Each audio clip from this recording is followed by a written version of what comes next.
Hey, I'm Ty, founder of Preservan, and today I am with a brand new Preservan franchise owner, Preservan Athens, Stephen Eppling. Thanks for joining us here. Welcome to OKC. Hey, good morning, Ty. Thank you for having me. Yeah, man, this is super exciting. You know what? Honestly, to get started, what I would like to do is just, we've had a lot of conversations, but for everybody that might be watching this and don't know anything about you, I would like to learn just a little bit about you.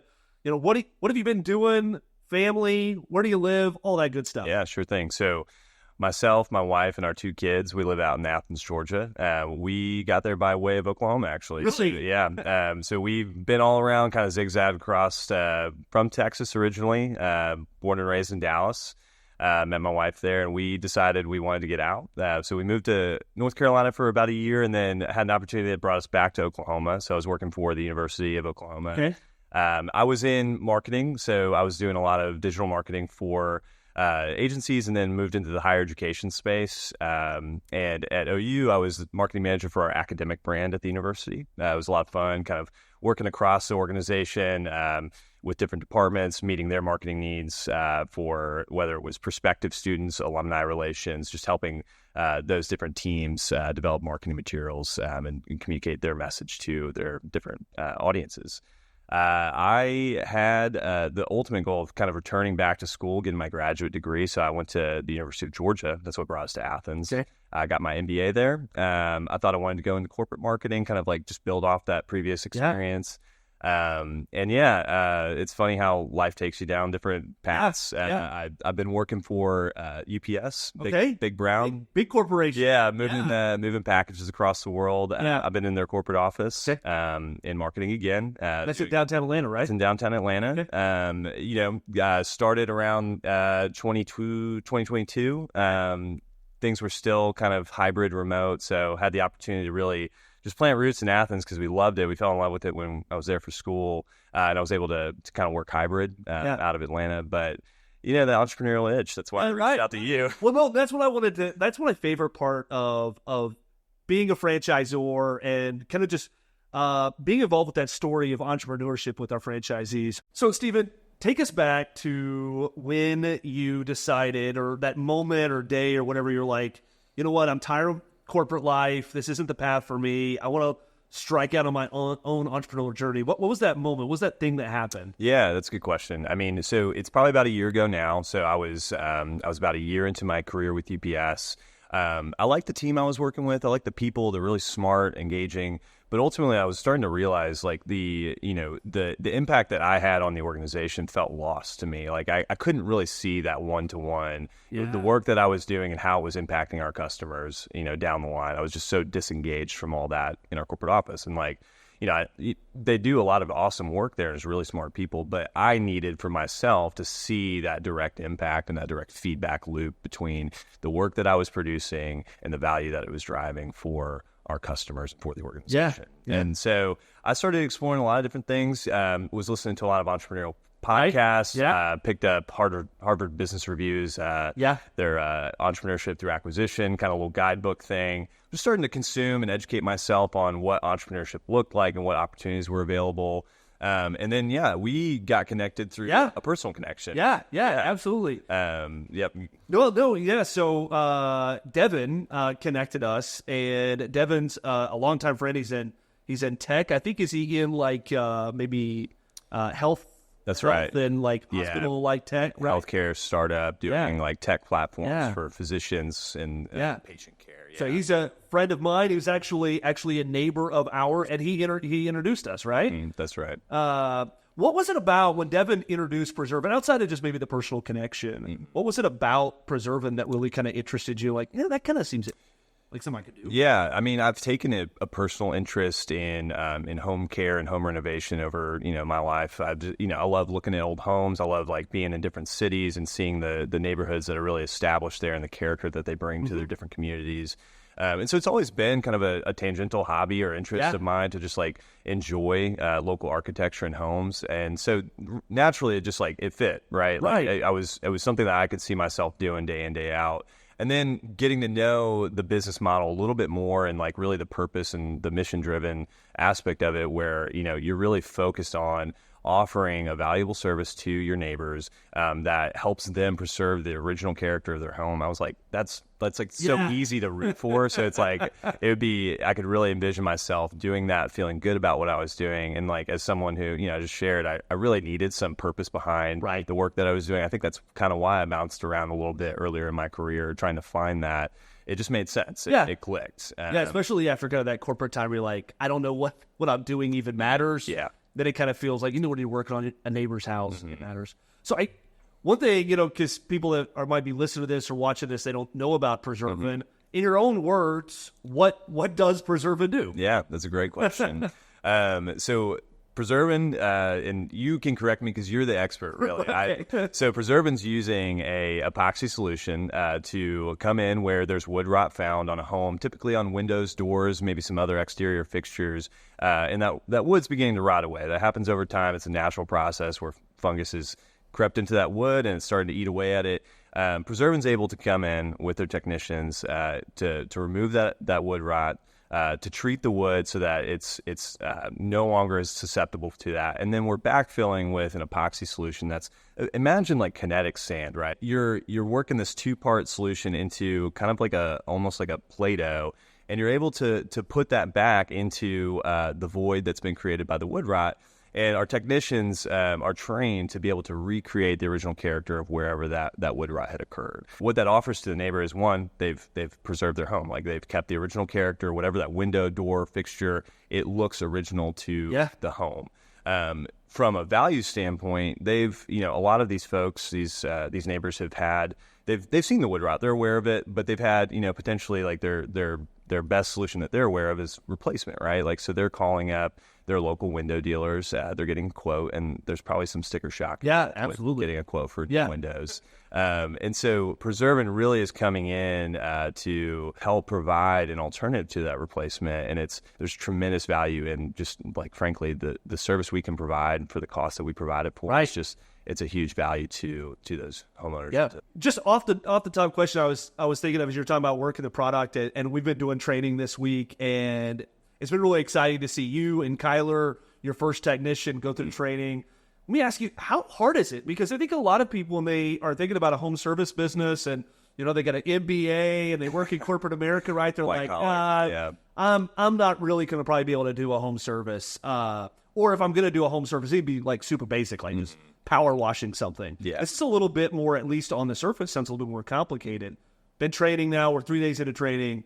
How's it been going? Hey, man, I have taken brick molding, which I didn't know what brick molding was prior to arriving here in Oklahoma City. And I have taken this like, not complicated, but like, it's detailed work. And I feel like, you've seen the work that I produce. It's pretty impressive. And within 24 hours, like, feeling comfortable, definitely still learning, but feeling confident, like gaining that confidence, having had my hands on the product, seeing how it works, been trained by Ty and the team here. And yeah, I mean, it's super accessible to folks like me who, maybe a little bit of like DIY stuff here and there, but I'm not like an expert by any stretch. Right. And I've felt very comfortable stepping into this environment. And my technician, Kyler, as you mentioned, has as well. And it's just been fun, man. We had a smile on our face all day Monday where we just felt like, wow, like we're doing something that matters, and like we're excited to be here. It was really cool when we came back in yesterday. So on Monday, we did this repair where we are working with these like brick moldings and these different moldings, and we had done the repair. On day one, it's a little rough.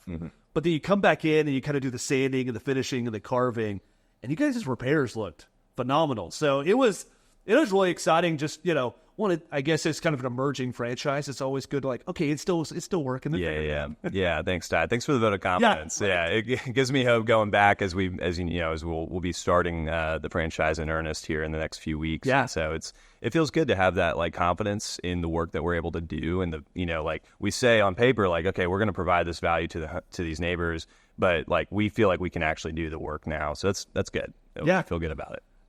So when people think of Preservan, I'm sure, and kind of a lot of the conversation we have around historic preservation, about old houses, stuff built in the, early 1900s. But as you look to going back home to Athens, is that it? Is that like, we're just going to work on these historic homes in Athens, which there are some beautiful ones? Is that it? Or can you use the service outside of that? Yeah, I mean, that's something that's been a learning for me. I know you have a background in like the home construction space and general contracting, your business partner Morgan as well.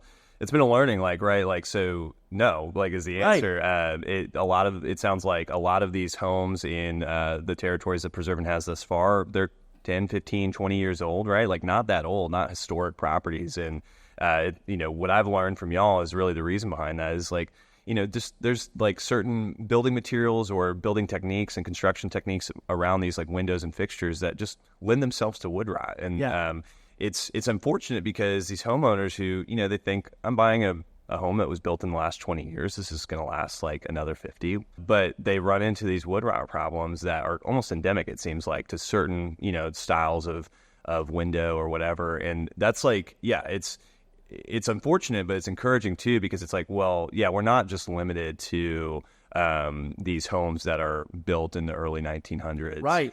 You really do have an addressable market that's, frankly, mid-century up to like 90s, 2000s. Yeah. Like it's, and I've seen some of the jobs that your team has worked on here in OKC, and some of them aren't that old. No, some of them are surprisingly like 2010. Yeah. One of the things that we say, the training's sinking in. I've heard you use the word neighbor. I learned fast. Times. Yeah, that's right. You pick up on it fast. I've heard you use the word neighbor. So, and at Preservan, we say we don't have customers, we have neighbors. And thinking about that as you go back home, how does that change of like a word from customer to neighbor? How is that going to impact how you're going to, work there in your home location and kind of how you view the service overall? Yeah, that's a good question. I mean, like for me personally, like my story, I went back, I got my MBA. I, kind of assumed, okay, I gotta move to a major metropolitan and like find a job there. That's where the jobs are. But we, my wife and I and our kids, we fell in love with Athens. Like that's where we had kind of set our roots and like wanted to be a part of that community. And so Preservan's presented an opportunity for me and us really to be fully in our community. Yeah. And so I think like for me, it was a little bit of adjustment using the nomenclature neighbor. Right. Like, okay, like I need to make sure. But it honestly, once you start using it, it totally clicks. It makes complete sense and it feels natural. Because, like my goal with starting this Preservan franchise is to be fully invested and fully embedded into my community. Yeah. And, like it's not a big town. Like I got to go to the grocery store and see my neighbors. Right. And I've probably been working on their homes in the future, and I don't want to, I want to have confidence that we provided quality service, we did it the right way, and that we can, show our faces in our community and really be a part of that and contributing, not just consuming and extracting kind of the awesome things that Athens provides us, but also giving back to it. Absolutely. So that's what I'm excited about. And of course, your territory is larger than just Athens. That's right. So talk just a little bit about kind of the territory overall, the areas of Athens that you're going to be serving when you get back home. So, Athens is about an hour and a half east of Atlanta, the metropolitan area. The territory that we'll be operating in is from, Athens to like eastern Atlanta suburbs. So a pretty good sized area. And I mean, one thing I learned from you and Morgan is some of the research y'all have done around just wood rot in general and like where it's prevalent and where it occurs, that there's different zones in the United States and around the world that are more prone to wood rot. And we're in a zone 4 out of a scale of 5, so up there. And really, in like Georgia and kind of like in the southeast and the eastern seaboard, you see a lot of wood construction still. Like I know Florida, we've mentioned like South Florida, maybe they've like adjusted to whatever. But we have a lot of neighbors who have these wood homes, and we are going to be able to really help them with something that's almost inevitable, right? Like it's going to happen over time. You're eventually going to have some form of wood rot in your home, and so it's exciting knowing. I mean, it's a little overwhelming sometimes. Like, wow, how are we going to get to all this work, right? Like, but it's just exciting to be in that area and know that it's a real need and be able to address it. Yes, we got to get back to training here pretty soon, and we got a lot still to accomplish this week. But I'm interested to know, like on a personal level, with you and Hannah and the family, what are kind of the goals for you personally, financially, work-life balance, being a Preservan franchise owner? Yeah. So our family, like I went to grad school. I was the primary earner in our family. And so the goal is to still continue to provide for us. Yeah. And so with Preservan, we'll start out, we'll have a period of growth and just really establishing ourselves and perfecting the craft. But the goal is really to quickly kind of scale the business into a team of 3-4 technicians as we like expand into the territory. And yeah, from like a work-life balance standpoint, I think like, you've used the term, Ty, you don't really have work-life balance, you have right. work-life integration. That's right. Like That's right. figure out what that normal looks like. And you get, it's probably a lot like just feeling like you're in the groove, like in that flow of what that looks like, which frankly, like for me right now, my life is super fragmented, right? Like I spend an hour in the car commuting to Atlanta. Yeah. I spend 8 hours away from my family and my community. And then I spend an hour going back. And that's, and like, maybe that's not the norm. Maybe your commute's a little bit less than that, but still it's a very, disjointed way of living. That's not a bad thing. Maybe that works for a lot of folks, but for me, it's like, I'm just excited to really be like around more. Yeah. And though I may be working, I'm going to be very busy and trying to get this franchise up and running. I'll be around and I'll be present and I'll be interacting with people who like I can develop personal relationships with in my community. And then, from a financial standpoint, like it presents the opportunity to grow beyond like what my current career path is, right? In a way that's meaningful, because not only am I like financially going to be earning, beyond what I currently earn, I'll also be having that time, that freedom over and that control over my schedule and my time. Yeah. And that doesn't look like, I'm only going to work 20 hours a week. But it does determine, I can determine like, if I want to put in the work, I'm going to see the return on that effort. And so that's really exciting to have that kind of agency over my schedule. Man, that's so great. And I just love, we talk about this a lot. I just love the idea of work-life integration because it's so much more authentic than work-life balance. Because work-life balance means I've got to shut things off and turn things on. So like I'm going to shut my job off and I'm going to go home, or I'm going to shut home off and I'm going to go to work. And what I have found in Preservan is that I get this integration where, it's a little messy sometimes where I've got to do a little work at night or but it's also like there's this awesomeness to it where I can just go like, hey, you know what? Lunch today, I'm going to the awards ceremony to see one of my kids get like just like perfect attendance award or whatever kind of silly award they're giving. But I get to go watch that moment and be involved in it moment and not have to ask somebody off of work. So that's what I love about work-life integration. Lastly, kind of the same as we kind of close up here. We're sitting here 5 years from now. What kind of difference with Preservan do you hope to make in your territory in Athens? Yeah, that's a good question. I think like the fact that we're offering a service that, a lot of folks just aren't aware of, right? And so becoming available and known to our community so that they have that option when, they're going to be homeowners. They're going to run into issues like wood rot, and to give them that ability to have an alternative to replacement that is going to be more affordable, still sustainable, still like we offered a 10-year warranty, so like a long-term fix, not just like a Band-Aid job. Right. I think that's exciting. As a homeowner myself, and a little bit younger, like 32, there are times when it's like, wow, like I have to pay what to fix what in this home that I just bought as a first-time homeowner. That'll be another $1,000. Yeah, it's like it's shocking sometimes. It really is, and it can be a huge adjustment. And so there are certainly folks right now back in Georgia, across the country, who are sitting there, my age bracket potentially as well, and they're like, I don't know what to do about my windows that are just falling apart right now. And the fact that we will be able to kind of like meet that latent demand that's been unmet so far in our area is exciting. And we've seen that, I've seen that with, it's been encouraging to see some of the other territories coming online, Nashville, Orlando, just seeing like the like hit the ground running kind of like demand that's been pent up over the years of people just like, I don't know what to do about this. So I'm really excited to get back to work. We're excited to get you back and get to work. And of course, we got some additional training we still got to do. So, Stephen, thank you so much for, of course, coming to OKC. Thank you for being our Preservan franchise owner there in Athens. We are just the whole team, the whole family are super excited, which you and Hannah and Kyler and everybody's going to do there in Athens. So, thanks for coming on here and doing this with me. It's awesome. Thanks so much. Absolutely. Thank you.